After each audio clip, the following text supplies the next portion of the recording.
Saya nak sentuh isu impact integrated.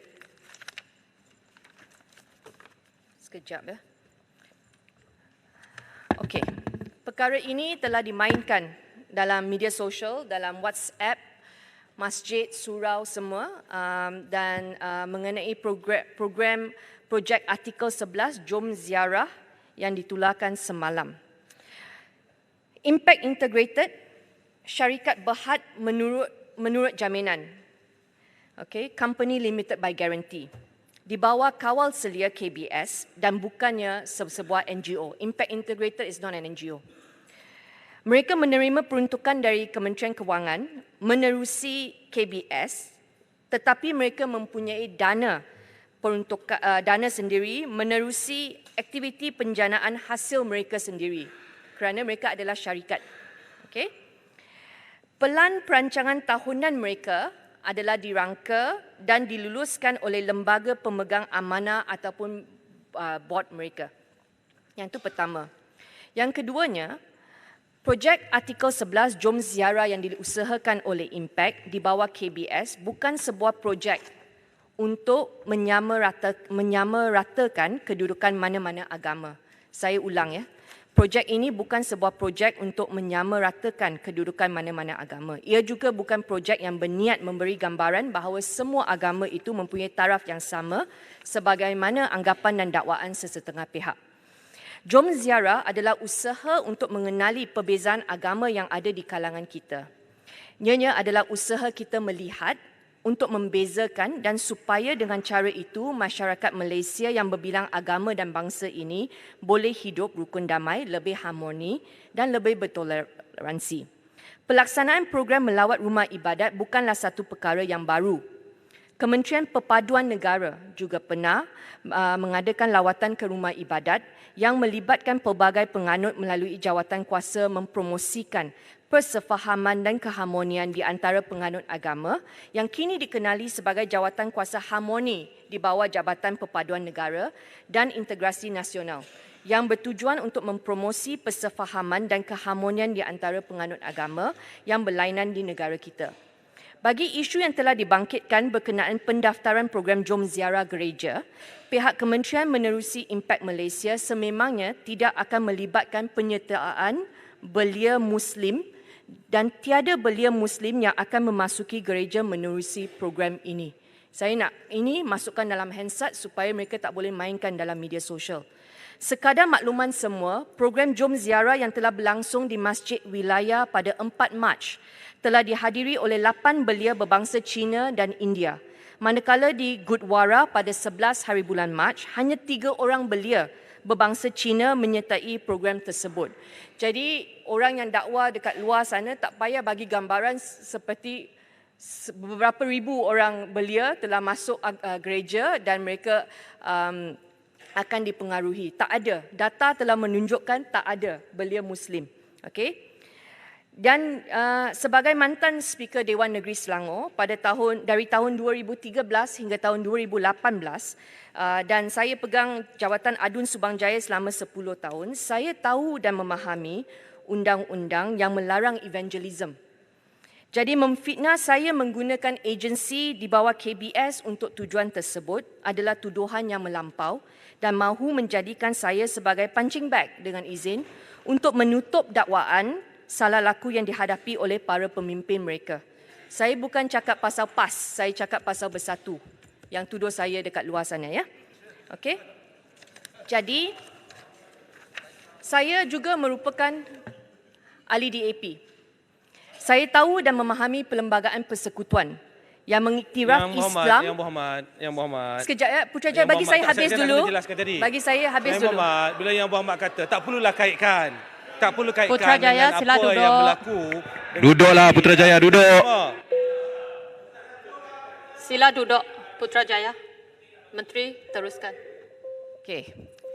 Saya tahu dan memahami perlembagaan persekutuan yang mengiktiraf Islam agama bagi persekutuan. Perkara 31 Perlembagaan Persekutuan menyatakan bahawa Islam ialah agama bagi persekutuan, tetapi agama lain boleh diamalkan dengan aman dan damai di mana-mana bahagian persekutuan. Dan pesanan kepada diri saya dan semua ahli Dewan Rakyat berlaku adil kepada rakyat dan jangan mempersendakan kebijaksanaan mereka. Tidak kira di mana pun, masjid, kuil, gurdwara, malah ke gereja sekalipun, jangan hanya datang berdialog atau melawat rumah ibadat ini apabila anda perlukan undi untuk menang pilihan raya.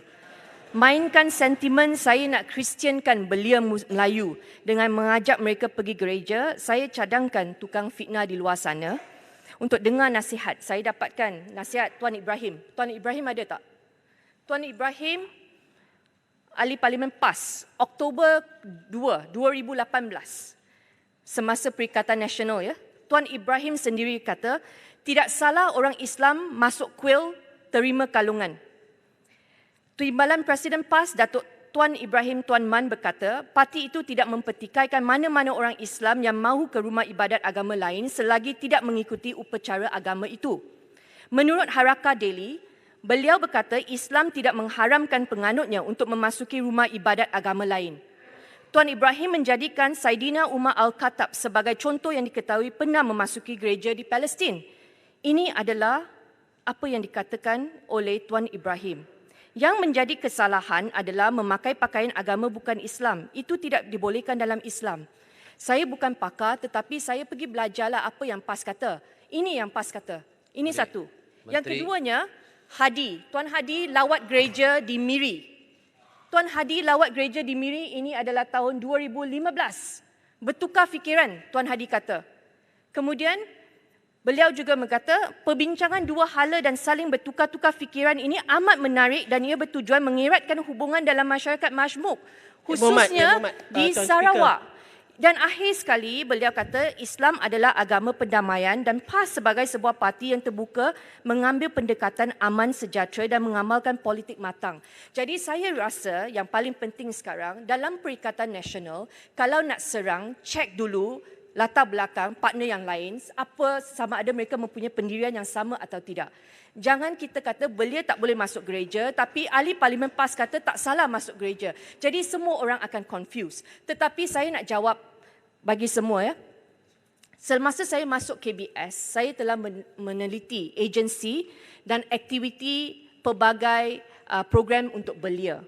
Dalam KBS, mereka nak bangunkan belia, mereka ada banyak program.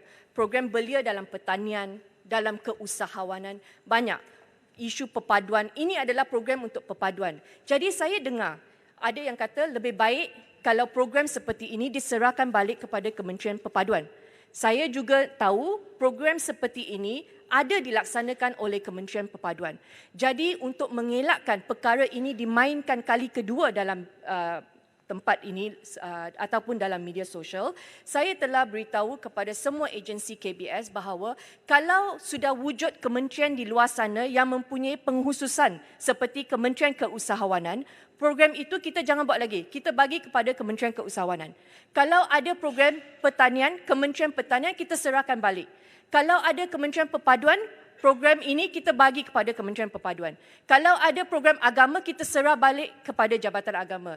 Mulai hari ini, semua program belia, kalau ada kementerian yang mempunyai pengkhususan, kita tidak akan sentuh. Kita bagi balik kepada mereka. Okey? Saya percaya itu sudah jelas. Seperti yang saya katakan, kalau ada sesiapa yang nak melihat artikel ini, yang saya dapat daripada media sosial juga, saya boleh bagi satu salinan. Dan bagi semua yang saya tidak sempat, saya akan bagi secara bertulis. Speaker, bagi masa lebihlah pada Yang Berhormat Menteri. Sebab Yang Berhormat Menteri jawab terlalu panjang tentang isu. Masa sudah tamat, yang tak sempat dijawab akan dijawab secara tertulis. Masjid Tanah, saya kena jawab secara panjang lebar kerana isu ini dibangkitkan oleh ramai ahli parlimen di sana. Jadi selepas ini tolong bincang. Bersatu kena bincang dengan PAS. Apakah hala tuju, bagaimana nak? Ini tak ada kena-mengena yang ada, kerana yang bangkitkan di luar sana adalah ahli politik. Masa sudah tamat, sila duduk semua. Yang tak sempat dijawab akan dijawab secara tertulis.